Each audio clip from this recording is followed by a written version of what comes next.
हरे कृष्णा। संजय जी आगे कहते हैं, राजन, जिनके कृपा प्रसाद से मुझे परम उत्तम दिव्य ज्ञान प्राप्त हुआ है, इंद्रियातीत विषय को भी प्रत्यक्ष देखने वाली दृष्टि मिली है, दूसरे भी कि दूर से भी सब कुछ सुनने की शक्ति, और तो और दूसरे के मन की बातों को समझ लेने का सामर्थ्य, भूत और भविष्य का ज्ञान, शास्त्र के विपरीत चलने वाले मनुष्यों की उत्पत्ति का ज्ञान, आकाश में चलने फिरने की उत्तम शक्ति तथा युद्ध के समय अस्त्रों से अपने शरीर को अछूता रखने का अद्भुत चमत्कार आदि बातें जिन महात्मा के वरदान से ये संभव हुई हैं, उन्हीं आपके पिता पराशर नंदन बुद्धिमान व्यास जी को नमस्कार करके भरतवंशियों के इस अद्भुत विचित्र एवं रोमांचकारी युद्ध का वर्णन मैं आरंभ करता हूँ। आप मुझसे ये सब कुछ जिस प्रकार हुआ है वह विस्तार पूर्वक सुने। महाराज, जब समस्त सेनाएं शास्त्रीय विधि के अनुसार व्यूह रचना के अपने अपने स्थान पर युद्ध के लिए तैयार हो गईं, उस समय दुर्योधन ने दुशासन से कहा, दुशासन, तुम भीष्म जी की रक्षा करने वाले रथों को शीघ्र तैयार कराओ। संपूर्ण सेनाओं को भी शीघ्र उनकी रक्षा के लिए तैयार हो जाने की आज्ञा दो। मैं वर्षों से जिसके लिए चिंतित था, यह वह सेना सहित कौरव पांडवों का महान संग्राम मेरे सामने उपस्थित हो ही गया है। इस समय युद्ध में भीष्म जी की रक्षा से बढ़कर दूसरा कोई कार्य मैं आवश्यक नहीं समझता हूँ, क्योंकि वे सुरक्षित रहें तो कुंती पुत्रों के, सोमवंशियों के तथा सृंजकों को भी मार सकते हैं। विशुद्ध हृदय वाले पितामह भीष्म मुझसे कह चुके हैं कि मैं शिखंडी से युद्ध नहीं करूंगा और मैं शिखंडी को युद्ध में नहीं मारूंगा, क्योंकि सुनने में आया है कि वह पहले स्त्री था, अतः रणभूमि में मेरे लिए वह सर्वथा त्याज्य है। इसीलिए मेरा विचार है कि इस समय हमें विशेष रूप से भीष्म जी की रक्षा में तत्पर रहना चाहिए। मेरे सारे सैनिक शिखंडी को मार डालने का प्रयत्न करें। पूर्व, पश्चिम, दक्षिण और उत्तर दिशा के जो वीर अस्त्र विद्या में सर्वथा कुशल हों, वे ही भीष्म पितामह की रक्षा करें। यदि महाबली सिंह भी आरक्षित दिशा से हो तो उसे एक भेड़िया भी मार सकता है। हमें चाहिए कि सियार के समान शिखंडी के द्वारा सिंह सदृश भीष्म को ना मरने दें। अर्जुन के बाएं पहिए की रक्षा युद्धमन्यु और दाहिने की रक्षा उत्तम मौजा कर रहे हैं। अर्जुन को ये 2 रक्षक प्राप्त हैं और अर्जुन शिखंडी की रक्षा कर रहे हैं। अतः दुशासन, भीष्म से उपेक्षित तथा अर्जुन से सुरक्षित होकर शिखंडी जिस प्रकार गंगानंदन भीष्म को मार न सके, वही प्रयत्न करो। इस प्रकार श्री महाभारत भीष्म पर्व के अंतर्गत श्रीमद् भगवद गीता पर्व में दुर्योधन दुशासन संवाद विषयक 15वां अध्याय पूर्ण हुआ। संजय आगे कहते हैं, राजन, तदंतर रात्रि के अंत में सवेरा होते ही रथ जोतो, युद्ध के लिए तैयार हो जाओ। इस प्रकार जोर जोर से बोलने वाले राजाओं का महान कोलाहल सब और छा गया। भरत नंदन, शंख और दुधंबियों की ध्वनि, वीरों के सिंहनाद, घोड़ों की हिनहिनाहट, रथ के पहियों की घड़घड़ाहट, हाथियों की गर्जना और गर्जते हुए योद्धाओं के सिंहनाद करने, ताल ठोकरे और जोर जोर से बोलने आदि की तुमल ध्वनि सब और व्याप्त हो गई। महाराज, सूर्योदय होते होते कौरवों और पांडवों की वह सारी विशाल सेना संपूर्ण रूप से युद्ध के लिए तैयार हो उठी। राजेंद्र, आपके पुत्रों तथा पांडवों के दुर्दम्य अस्त्र शस्त्र और कवच चमक उठे। भरत, तब सूर्योदय के प्रकाश में आपकी और शत्रु की सारी सेनाएं सुसज्जित होकर शस्त्रों के साथ अत्यंत विशाल दिखाई देने लगीं। जाम्बूनद नामक सुवर्ण से विभूषित आपके हाथी और रथ बिजलियों सहित मेघों की घटाओं के समान प्रकाशमान दिखाई देते थे। बहुसंख्यक रथों की सेनाएं नगरों के समान दृष्टिगोचर हो रही थीं। उनके बीच आपके ताऊ भीष्म जी पूर्ण चंद्रमा के समान प्रकाशित हो रहे थे। आपकी सेना के सैनिक धनुष, खड्ग, रिष्टि, गदा, शक्ति और तोमर आदि चमकीले अस्त्र शस्त्र लेकर उन सेनाओं में खड़े थे। प्रजानाथ, हाथी, घोड़े, पैदल और रथी शत्रुओं को बांधने के लिए जाल से बनकर एक एक जगह सैकड़ों और हजारों की संख्या में खड़े थे। अपने और शत्रुओं के अनेक प्रकार के ऊंचे ऊंचे चमकीले ध्वज हजारों की संख्याओं में दृष्टिगोचर हो रहे थे। सुवर्णमय आभूषण पहने, मणियों में के अलंकारों से विचित्र अंगों वाले सहस्त्रों हाथी सवार सैनिक और प्रभा से शिखाओं सहित प्रज्वलित अग्नि के समान प्रकाशित हो रहे थे। जैसे इंद्र भवन में देवराज इंद्र के चमकीले ध्वज फहराते रहते हैं, उसी प्रकार पांडवों और कौरवों की सेना के ध्वजा भी फैला रहे थे। दोनों सेनाओं के प्रमुख वीर युद्ध की अभिलाषा रखकर कवच आदि से सुसज्जित दिखाई देते थे। उनके हथियार उठे हुए थे। वे हाथ में दस्ताने और पीठ पर तरकश बांधे सेना के मुहाने पर खड़े हुए भूपालगण अद्भुत शोभा पा रहे थे। उनकी आंखें बैलों की आंखों के समान बड़ी बड़ी दिखाई दे रही थी। सुबलपुत्र शकुनी, शल्य, स्विंदु, नरेश, जयद्रथ, विंद, अनुविंद, केकय राजकुमार, कंबोज राज सुदक्षिण, कलिंग राज श्रुतयुद्ध, राजा जतसेन, कौशल नरेश, वृद्धवल और भोजवंशी कृतवर्मा, ये 10 पुरुष सिंह शूरवीर, एक एक शूरवीर क्षत्रिय, एक एक अक्षौणी सेना के अधिनायक थे। इनकी भुजाएं परिघों के समान मोटी दिखाई देती थी। इन सब ने बड़े बड़े यज्ञ किए थे और प्रचुर दक्षिणाएं दी थी। ये तथा और भी बहुत से नितिज्ञ महारथी राजा और राजकुमार दुर्योधन के वश में रहकर कवच आदि से सुसज्जित हो अपनी अपनी सेनाओं में खड़े दिखाई देते थे। इन सब ने काले मृग चर्म बांध रखे थे। सभी बलवान और युद्ध भूमि में सुशोभित होने वाले थे और सबने दुर्योधन के हित के लिए बड़े हर्ष और उल्लास के साथ ब्रह्मलोक की दीक्षा ली थी। वे सामर्थ्यशाली 10 वीर और सेनापतित्व में 10 सेनाओं को लेकर युद्ध के लिए तैयार खड़े हो गए थे।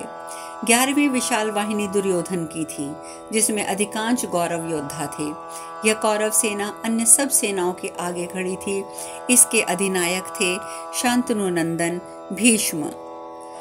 उनके सिर पर सफेद पगड़ी शोभा पाती थी। उनके घोड़े भी सफेद थे। उन्होंने अपने अंगों में श्वेत कवच बांध रखा था। महाराज, मर्यादा से कभी पीछे ना हटने वाले उन भीष्म जी को मैंने अपनी श्वेत कांति के कारण नवोदित चंद्रमा के समान सुशोभित देखा। भीष्म जी चांदी के बने हुए सुंदर रथ पर विराजमान थे।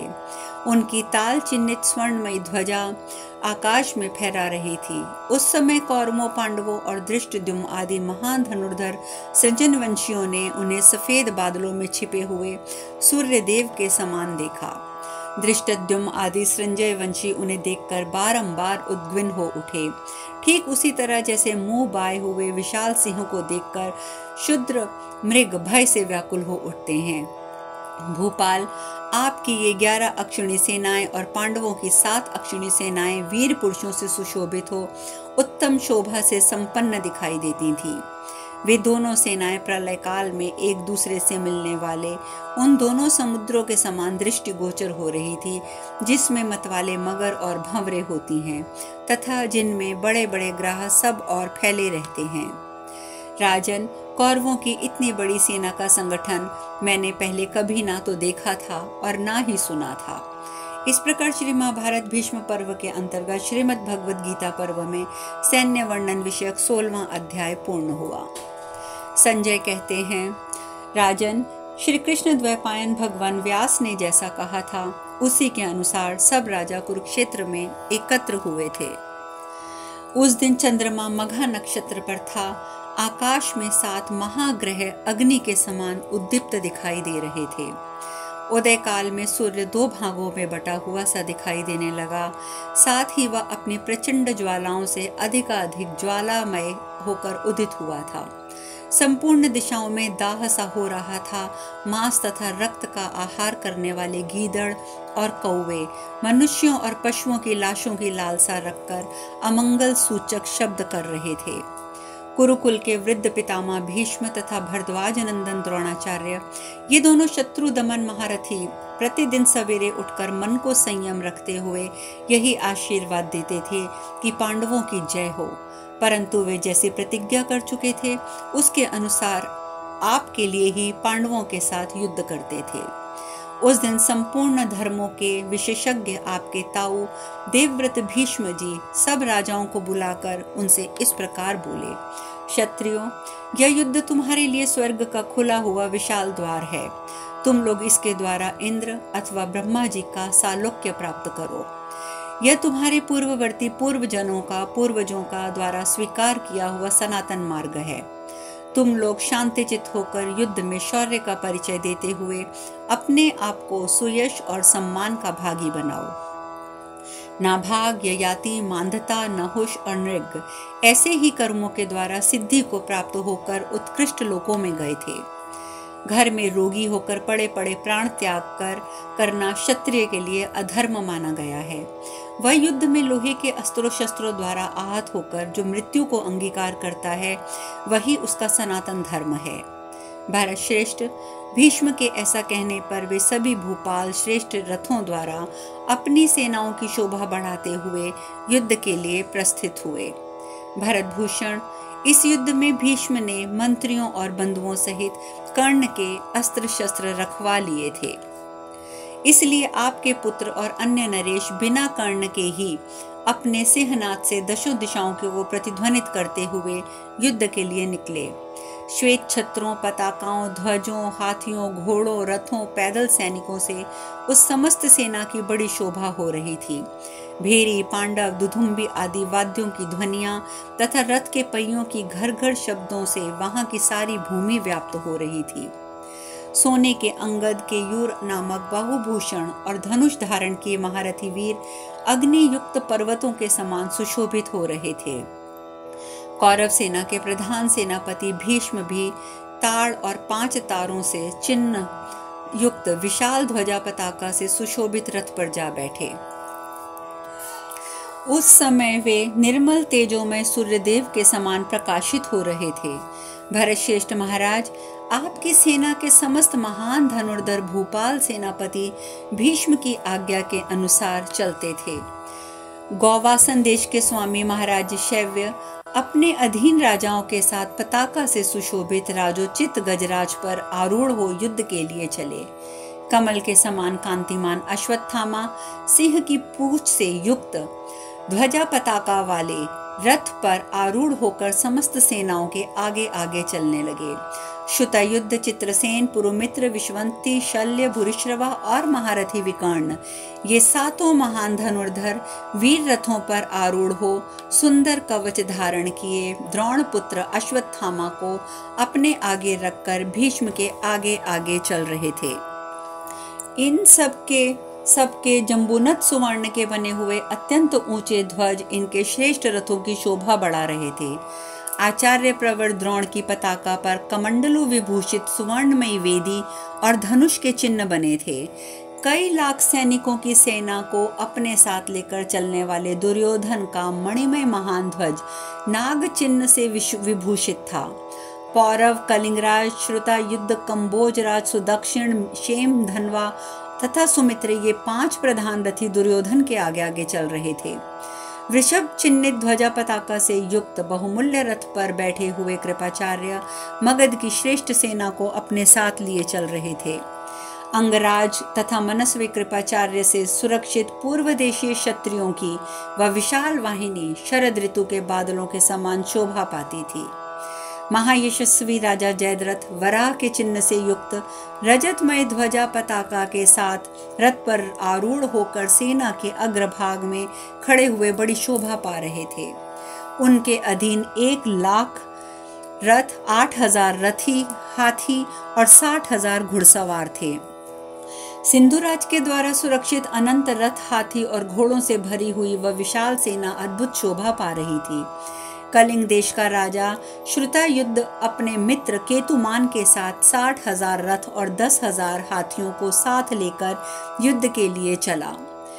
यंत्र, तोमर, तुणील, पताकाओं से सुशोभित उनके विशाल गजराज पर्वतों के समान प्रतीत हो रहे थे।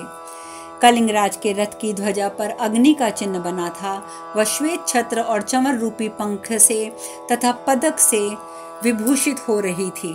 राजन, केतुमान भी विचित्र तथा विशाल अंकुश से युक्त गजराज पर आरूढ़ हो समर भूमि में खड़ा हुआ मेघों की घटा के ऊपर प्रकाशित होने वाले सूर्यदेव के समान जान पड़ता था। इसी प्रकार श्रेष्ठ गजराज पर आरूढ़ हो राजा भगदत्त भी वज्रधारी इंद्र के समान अपने तेज से उद्दीप्त हो युद्ध के लिए आगे बढ़ गए थे। अवंती देश के राजकुमार विंद और अनुविंद भी भगदत्त के समान ही तेजस्वी थे। वे दोनों भाई हाथी की पीठ पर बैठकर केतुमान के पीछे पीछे चल रहे थे। राजन, रथों के समूह से युक्त उस सेना का भयंकर व्यू सर्वोत्मुखी था। वह हंसता हुआ सा आक्रमण कर रहा था। हाथी उस व्यूह के अंग थे, राजाओं का समुदाय उसका मस्तक था और घोड़े उसके पांख जान पड़ते थे। द्रोणाचार्य, राजा शांतनु नंदन भीष्म, आचार्य पुत्र अश्वत्थामा, वाहिक और कृपाचार्य ने उस सैन्य व्यूह का निर्माण किया था।